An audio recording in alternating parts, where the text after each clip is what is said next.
Baik. Pada siang hari ini saya hanya brainstorming. Mohon izin Bapak Ibu dosen, pendamping. Kami dari KSOP kelas 3 Lembar akan memaparkan sedikit apa sih yang disebut terminal dan apa yang disebut TUKS, terminal untuk kepentingan sendiri, terminal untuk terminal khusus, ataupun terminal kepentingan sendiri melayani kepentingan umum. Nanti adik-adik mungkin datang ke sini dalam rangka mungkin kekuatan JT atau dalam hal peruntukannya mungkin. Saya ingin tahu nih, mungkin ada salah satu ketuanya atau apa, biar saya bisa mengarah lebih lanjut kemana saya mengarahkan brainstorming ini.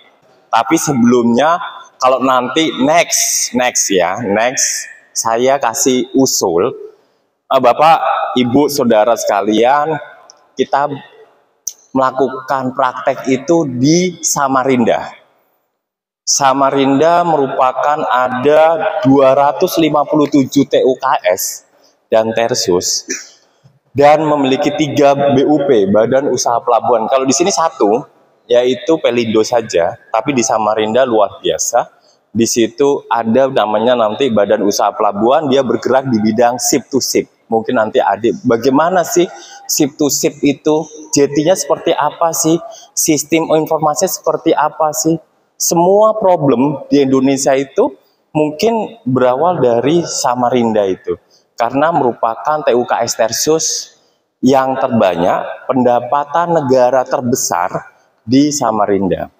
Dia adalah TUKS Tersus dengan usaha pokoknya adalah batu bara, kelapa sawit, nanti ada penggunaan perairan. Penggunaan perairan itu pelabuhan terminal di perairan itu namanya pemanfaatan bibir pantai untuk menyimpan kayu-kayu hasil tebangan, kemudian diangkut dengan kapal, kemudian dibawa untuk ekspor ataupun hanya intermoda saja. Jadi lebih kompleks, jangan dilihat di Senggigi saja untuk jalan-jalan adik-adik. Memang Samarinda bukan tempat untuk hiburan, bukan tempat untuk istilahnya adik-adik lihat seperti yang di sini bule dan turis, tapi di sana merupakan problematik yang sangat besar sekali. Kalau nanti adik-adik sana, ketemulah ke KSOP kelas 2 Samarinda. Saya dulu dari sana, jadi saya terkait dengan TUKS Tersus. Di sini hanya 7 TUKS Tersus, tapi problemnya mungkin yang dulu-dulu tidak paham terkait dengan apa sih TUKS Tersus, termasuk mungkin saya akan memperbaiki apa itu KSO yang dikoperasikan oleh teman-teman Pelindo. Ternyata ada beberapa problem yang harus kita urai satu persatu, tapi sudah berjalan. Kalau saya stop nanti dampaknya luar biasa.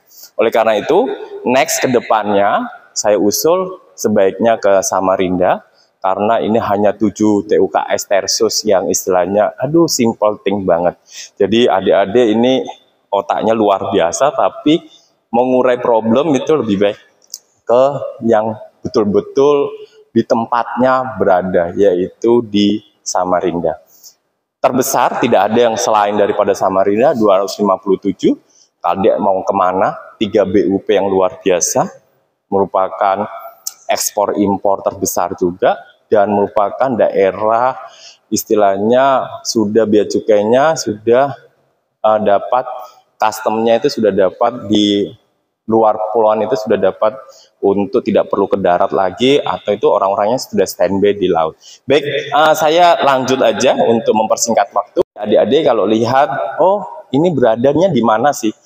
Jadi begini, kalau kita berada masih di batas-batas wilayahnya, istilahnya kepelabuhanannya kerja DLKP, DLKR-nya Lembar, maka dia disebut TUKS. Tapi kalau kita misalnya tidak boleh dilepas tanpa pengawasan.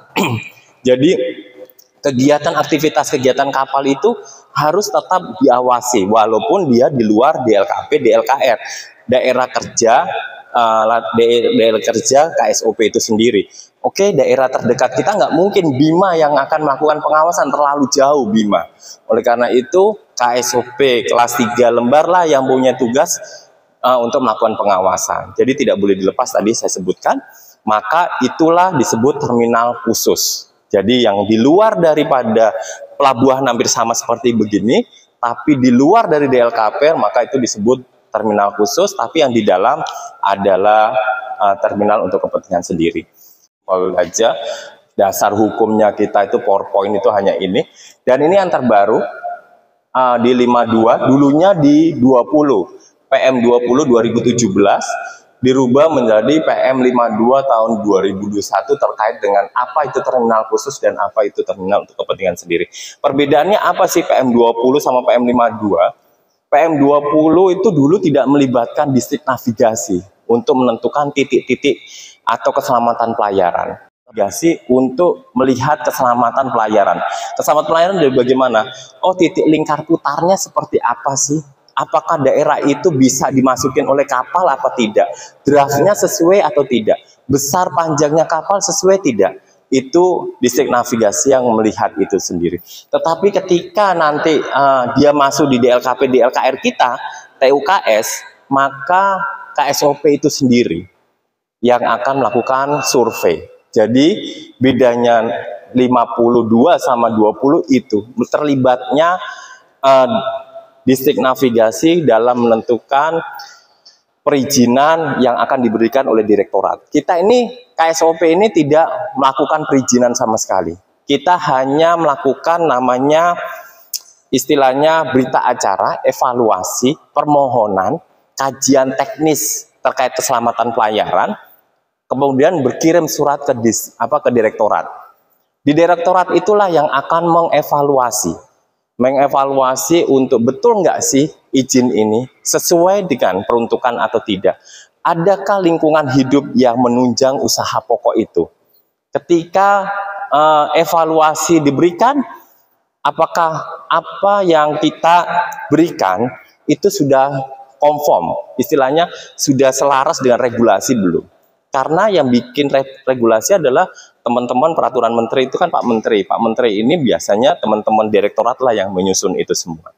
Biasanya kalau Tersus itu kita pakai Zoom meeting, tetapi kalau TUKS kita biasanya langsung dia form aja, istilah confirm aja dengan lampiran-lampiran yang ada. Jadinya kapal ini ya, kapal-kapal pinisi, kapal penumpang. Karena apa? Kemarin baru saja saya juga maparin ke seperti gini, terkait pelabuhan sehat. Saya minta tolong sama teman-teman yang kesehatan, kenapa pentingnya lembar ini menjadi tolak ukur ketika kita bukan pelabuhan sehat, maka jarang orang dari, misalnya, karena kita masuk dalam lewat di zona ekonomi eksklusif ya, dari Australia mau naik ke Jepang, bisa passing di sini, di lembar sini, passing di tengah-tengah ini. Jadi kalau kita nggak pelabuhan sehat, bagaimana mau pariwisata bisa mendukung ini? Ini merupakan masuk lewat zona ekonomi eksklusif dan merupakan lembar pastikan antara banyak kapal-kapal asing. Next. Oke, next lagi. Saya cepetin karena habis makan biasanya ngantuk, ya kan. Bapak, adik-adik sekalian. Ini terminal. Kenapa? Ya coba diklik-klik lagi. Jadi, oke, ini terminal ternyata sudah tidak lagi dioperasikan. Dalam kondisi seperti apa sih yang disebut tidak boleh sudah tidak dioperasikan lagi? Itu apabila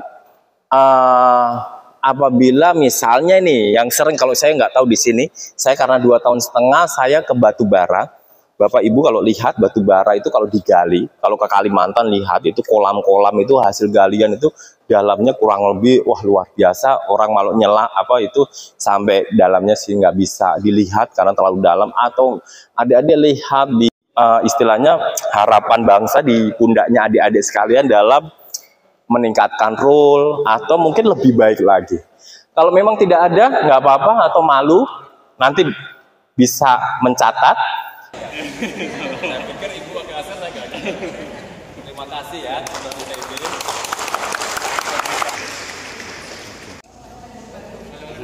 Bandung ya. Saya Kartika Sari ya. Rencana minggu depan saya ke Bandung mau rapat terkait dengan BUP. Jadi saya kembali ke Bandung.